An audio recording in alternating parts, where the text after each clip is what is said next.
Hi, beauty. So, yesterday's energy was wow, wow, wow. Um,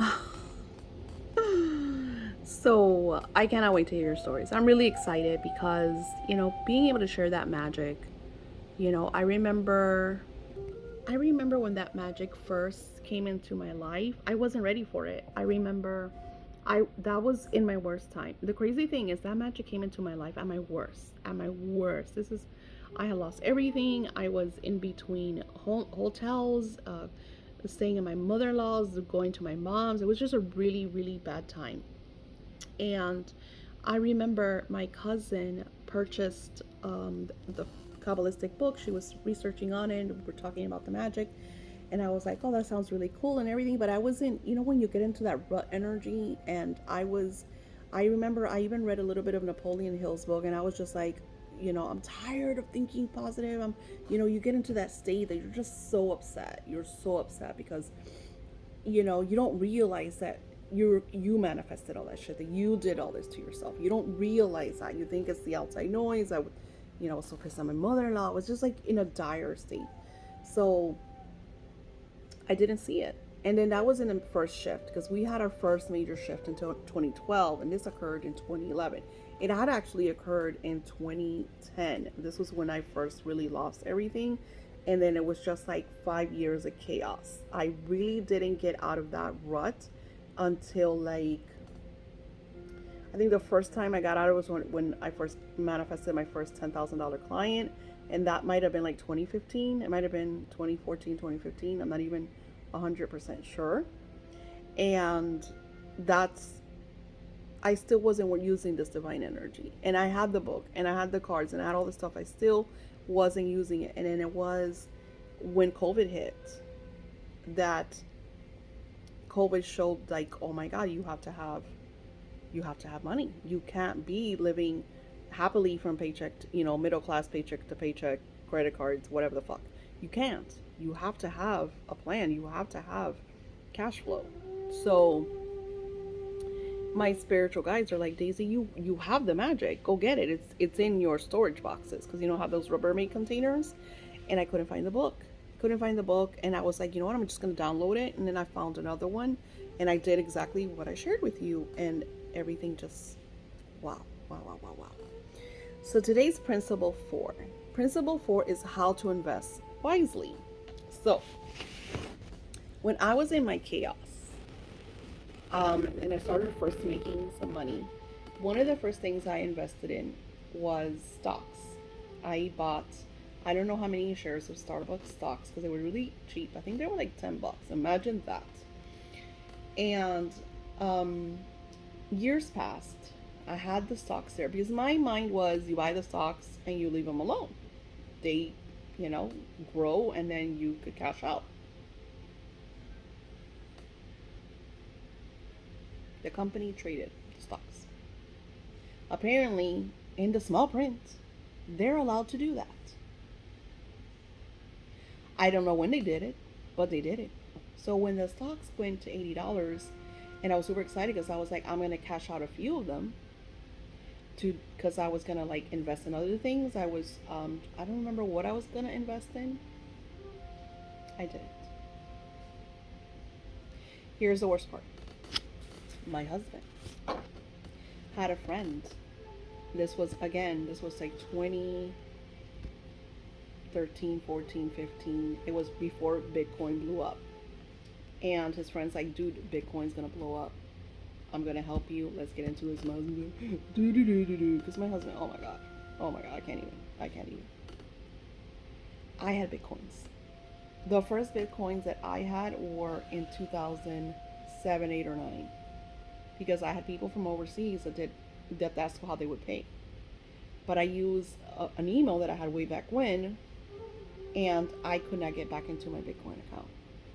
So when you hear people are mining for Bitcoins, dumbasses like me that had Bitcoins way back when, and you can't get into that because I tried, I looked, I've talked to people, my son researched, nada. So, how to invest wisely, and you could beat yourself up because you get angry. I got angry. I called E Trade. I had a hissy fit. They sent me their little small print bullshit. I contacted Starbucks. The only thing Starbucks did that was really nice was they sent me a $50 card, to use at Starbucks. I lost thousands of dollars. Thousands of dollars. I was livid. So you want to invest in what you know, and you need to read the fucking fine print. Because let me tell you, these companies like E-Trade and all of that, they're bullshit. You need to find a way of going to the source. If you're going to go into stocks, find people, real people, not people trying to sell you a course or a class, because sometimes they're just trying to make a penny off of you. But there's people that do have courses, that do have classes that will teach you. I don't understand it. My son is really good at it. What I do is I use my psychic abilities, just like I'm telling everybody to start investing in Bitcoins because the shit is going to hit the fan. And I'm able to be like, do this. Here you go. Here's the money. Go do it. And I close my eyes and I know he's got it. With any investment, there's going to be loss. There's going to be loss. But now you have the plan. So even if you lose because I really didn't lose money, because if you think about it, I bought the shares at $8 a pop. What hurts is that they went to thousands of dollars, and that's when it hurts. So it's so much of not taking advantage when, opportunity comes a knocking. And that is the thing, that when you're doing this energy, when you're connecting with this vibration, opportunities are going to show up. Just like when I said the wealth class, that is now the new one that I'm doing, 444 energy, it's $111. And the reason is these prices are still so low is because I'm looking for testimonials. It's beta. I'm doing this in 2023. You better believe in 2024, these classes are not going to be this low. Because as you grow, your wealth grows, your prices go up, and that is okay.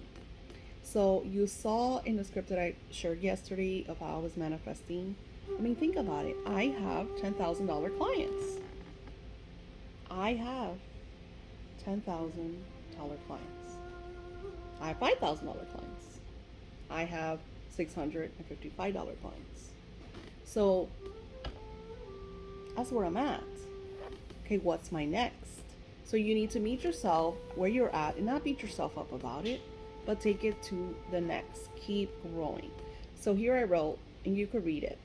You are going to create a plan. You're going to do with the things, like I said yesterday or the day before, I don't remember anymore. I started with Etsy because that's what I knew. I started with my rituals and my tarot because that's what I knew. So you start the plan with what you know. So you start where you are and you just grow from there. So like I said, it's all about the vision. It's all about the plan. And you're going to have people that don't believe you. You're going to have non-supporters. And these are going to be people close to you, your spouse, your friends, your co-workers. So what I do is you just want to keep everything to yourself and just keep going, keep pushing, and keep investing, because you just never know what's going to be the outcome. And I always say, like, think about when you were a kid. I used to climb trees. I have no fear. Right now, I won't even get on a twig. You know what I'm saying? So it's like, I remember one time I climbed the tree to the highest because I was like, I'm going to go up all the way to the top. And I fell all the way to the bottom, crashing through all the twigs. Thank God that the twigs or branches, whatever, stopped me, because who knows what would have happened. And I hit my left knee, which to this day still hurts. Do you think I went inside and told my mom crying? Heck no, because if not, she wasn't going to let me climb the tree again. So this is the same thing. Sometimes it's amazing. But as a child, you're going to do it again because the adrenaline, the rush, the happiness, the joy. So see this as something joyful, something exciting. And, create the plan. Use it. Sit down with your executive team, that I taught you about, and that we're going to keep connecting with. Who's your executive team? Well, think about, if you are investing in stocks, who's good at stocks? Warren Buffett. Sit down with Warren Buffett. I know it sounds crazy, but the greats used to do this. Albert Einstein talked about connecting with the faculties, connecting with the executives.